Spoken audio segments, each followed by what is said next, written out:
Notimundo a la carta. Información oportuna al instante mientras realiza sus actividades al mediodía.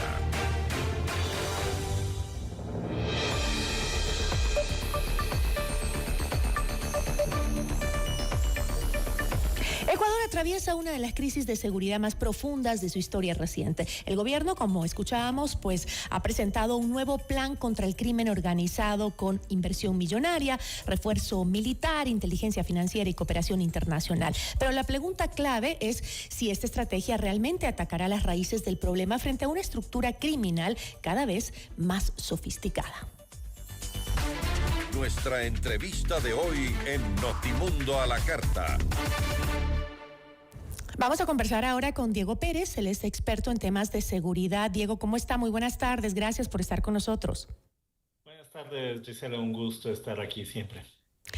Diego, ¿cómo evalúa usted esta nueva estrategia que acaba de presentar el gobierno del presidente Daniel Noboa para enfrentar al crimen organizado, que incluye, como decía, un control territorial, seguimiento financiero y una inversión superior a los 180 millones de dólares?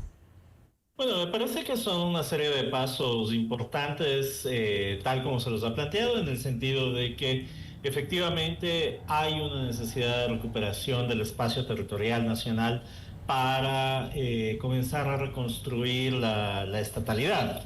Me parece que estas acciones además son necesarias desarrollarlas justamente con apoyo, con aporte de la cooperación internacional, y en ese sentido me parece que es interesante la propuesta, me parece que puede llegar a buen puerto. Lo que me parece a mí también que es importante destacar, sin embargo, es que en estos temas, sobre todo considerando el punto de partida que está teniendo el país, las soluciones no son rápidas, no son inmediatas, y por lo tanto va a ser un proceso de construcción o de reconstrucción de la estatalidad para comenzar a reducir esos indicadores que afectan tanto al país, ¿no? Definitivamente. ¿Qué le parece si vamos desglosando un poco lo que se ha comunicado de este plan, lo que conocemos, ¿no? El plan, entiendo, contempla la adquisición de helicópteros, radares y tecnología avanzada para labores de inteligencia y control fronterizo.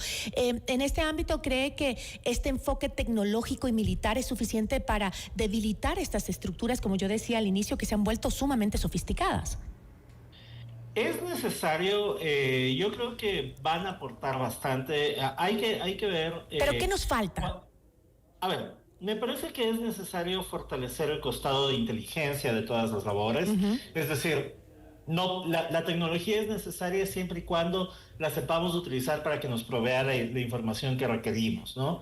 Y en ese sentido es importante fortalecer el órgano de inteligencia, es importante fortalecer las articulaciones entre el sistema de inteligencia y las instituciones de seguridad, policía y Fuerzas Armadas. Entonces, me parece que en ese sentido, si bien estas acciones, este equipamiento que se ofrece comprar va a permitir fortalecer las capacidades de respuesta, creo que hay que pensar también en cómo lograr fortalecer estas articulaciones con los actores en territorio, ¿no? Con los actores. Justamente en esa interrelación que debe haber, una de las líneas del gobierno es justamente articular la UAFE, la policía y las Fuerzas Armadas. Era algo que se le venía diciendo por parte de los expertos en estos temas desde hace mucho tiempo, ¿no? Desde su perspectiva, ¿cuáles son los principales desafíos para lograr una coordinación efectiva entre estas instituciones? Sobre todo potenciar a la UAFE, que creo que es lo que un poco se le dejó de lado en los últimos años. Sí, la UAFE lamentablemente se había convertido en una de las piezas más débiles en el armado, porque evidentemente la violencia es un subproducto de una serie de actividades económicas ilícitas. Entonces, es necesario garantizar ese rastreo. Y cuando yo me refería a la inteligencia, pensaba así en las inteligencia financiera. Pero también se requiere justamente inteligencia financiera, y eso implica ubicar la articulación entre UAFE, superintendencias de CRI, lograr que la información sobre dónde está el dinero llegue, pero llegue de forma rápida y llegue de forma contundente para desencadenar las acciones. Y allí una pata débil, solamente termino esta idea, Gisela, una pata débil es justamente el sistema judicial. Si no tenemos un sistema judicial fiable, todas estas acciones van a quedar colgadas en el aire. Pero ¿hasta qué punto un fortalecimiento judicial debe ser parte de este nuevo plan? Es necesario en tanto y en cuanto se presume que existen una serie de penetraciones dentro del sistema judicial, ¿no es cierto? Entonces, creo que una acción sensata, y esto ya no depende del Ejecutivo, pero una acción sensata tiene que pasar por la depuración de los sistemas judiciales, si no vamos a ser la serpiente que se muerde la cola, no vamos a dar una gran vuelta para volver al punto de partida, y es que si no se logra garantizar formas adecuadas de sancionar a las cabezas de las organizaciones, vamos a tener el mismo problema de manera recurrente. Ahora, el tema de esta inteligencia financiera para justamente romper el sistema económico tan fuerte y poderoso que tienen estas redes de narcotráfico, de crimen organizado. Siempre he escuchado, según los expertos, que paralelamente al ataque que es lo más efectivo que se puede hacer en contra de estas bandas, justamente darles donde le duele, que es el dinero que manejan, que es increíblemente es exorbitante, digamos, el dinero que manejan estas organizaciones. ¿Qué tan difícil es cuando hemos visto que penetra en todas las estructuras de la sociedad, no solo del Estado, sino de la sociedad? Es decir, es una economía paralela que está circulando en el país, es dinero que está circulando en la economía nacional, y eso también que, bueno, circula en varios ámbitos y que luego se entra digamos, a los negocios formales, ¿no? Entonces, esto ha generado una economía que podría venirse abajo también si no hay un trabajo paralelo en la sociedad para evitar eso. Bueno, lamentablemente ahí comenzamos a hablar de por lo menos un par de niveles adicionales de acción, y por eso yo mencionaba que hay que pensar esto en el largo plazo, ¿no? Por un lado, se necesitan generar incentivos económicos legales, lícitos, para múltiples actores de la ciudadanía, para que puedan encontrar formas de vida en la legalidad. Y de la mano de eso se requiere la fortaleza necesaria para desarticular las estructuras económicas que podrían estarse alimentando de estos dineros ilícitos, ¿no? Y eso muy probablemente va a implicar desarmar empresas, de atender o ponerle el foco sobre ciertos ámbitos de negocio, de operación, que lamentablemente están insertos, imbricados en la cotidianidad, y que de todas maneras tienen estos financiamientos ilícitos. Y ahí también viene un importante trabajo con la comunidad, con la sociedad en sí, porque hemos visto en los últimos meses cómo zonas muy residenciales, de barrios económicamente pudientes de diferentes ciudades del país, se han hecho operativos en donde ves que han comprado casas con dinero ilícito en zonas muy pudientes. Entonces también se ve que no podemos estarle alquilando ni vendiendo nuestros bienes por más de recibir el dinero en efectivo. Tenemos que saber de dónde viene ese dinero, porque no sabemos quién va a ser el que nos compre, ¿no? También que necesitamos ese apoyo de la ciudadanía.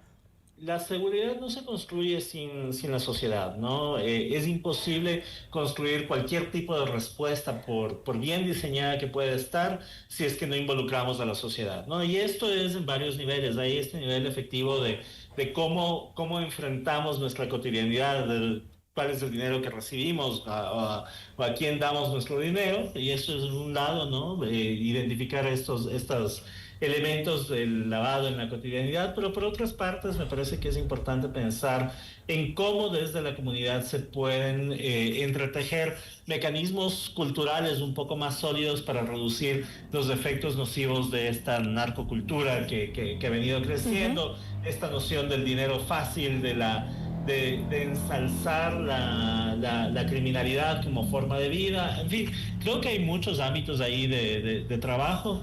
Así es. Sobre los cuales se necesita trabajar consistentemente. Porque normalmente lo que dicen, bueno, yo lo que quiero es vender mi bien, y allá de donde, quien sea, a mí qué me importa con que me paguen, pero ese dinero ¿de dónde viene? ¿No? O sea, por un lado pedimos seguridad, pero por otro no hacemos nada por nosotros también ser parte de ese cambio en el país. Entonces ahí falta, yo creo que también información y conciencia ciudadana.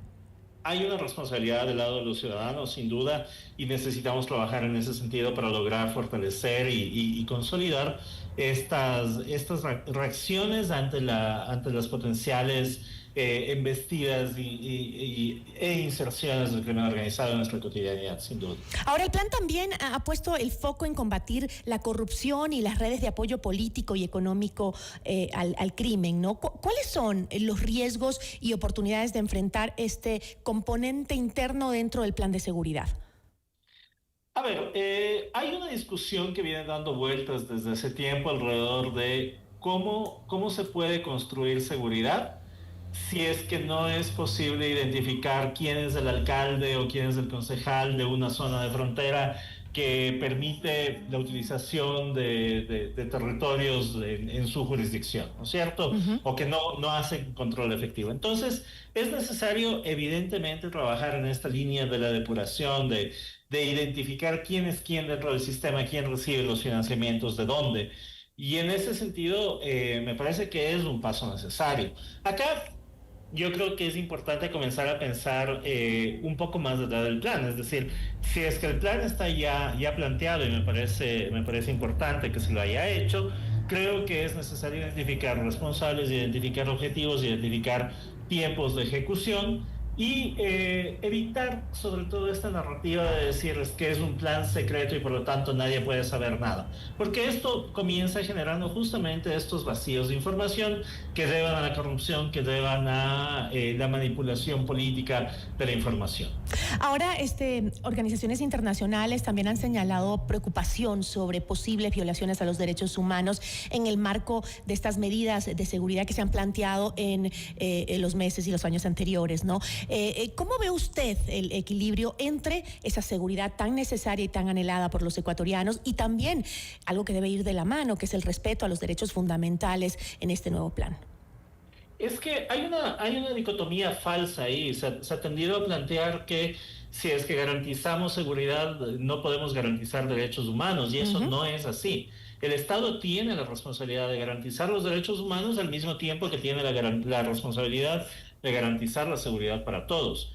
Y esto quiere decir que las acciones que despliegan las fuerzas del orden, policía, Fuerzas Armadas, son acciones que tienen que articularse muy estrechamente, muy cercanamente a las disposiciones de derechos humanos. Me parece que no se puede abundar en esa falsa dicotomía de los derechos humanos nos limitan las acciones, porque no es así, no tiene por qué ser así si es que las operaciones se diseñan y se despliegan dentro de una normativa extensa además que existe para las fuerzas de seguridad. Ahora, muchos ciudadanos perciben que la violencia y la inseguridad siguen impactando nuestra vida cotidiana, ¿no?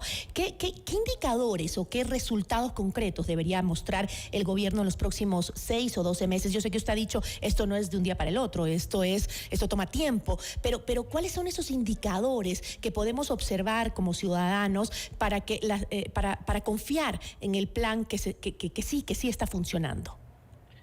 Bueno, creo que hay varias formas. La una es, por un lado, obviamente atender a los indicadores y mirar cómo estos van evolucionando en el tiempo, y esta quizás es la respuesta más técnica. Pero por el otro lado, yo creo que se requiere un ejercicio de rendición de cuentas más constante por parte del gobierno. Se requiere además un ejercicio de aceptación de los errores cuando estos se cometen. Y por otra parte, me parece que es importante allí nuevamente el involucramiento de la ciudadanía alrededor de poder identificar y poder hacer seguimiento de qué es lo que ha sucedido, qué es lo que está pasando, ¿no? Junto con todo esto, yo creo que hay un elemento central que nos puede determinar cómo estamos viviendo, si es que estamos viviendo mejor. Y esto se da en la sensación de la cotidianidad, ¿no? Es decir, cuán seguros podemos llegar a sentirnos para caminar a un sitio u otro a las 6 de la tarde, ¿no? Uh-huh. Pero nuevamente, y con esto vuelvo al inicio, nada en seguridad se resuelve inmediatamente ni fácilmente. Todo esto va a ser parte de un proceso que va a tomar su tiempo, y creo que tenemos que estar conscientes de eso también. Diego, muchísimas gracias. No, muchísimas gracias también, una buena tarde. Igual para usted, nos acompañó Diego Pérez, experto en temas de seguridad. Notimundo a la carta. 60 minutos.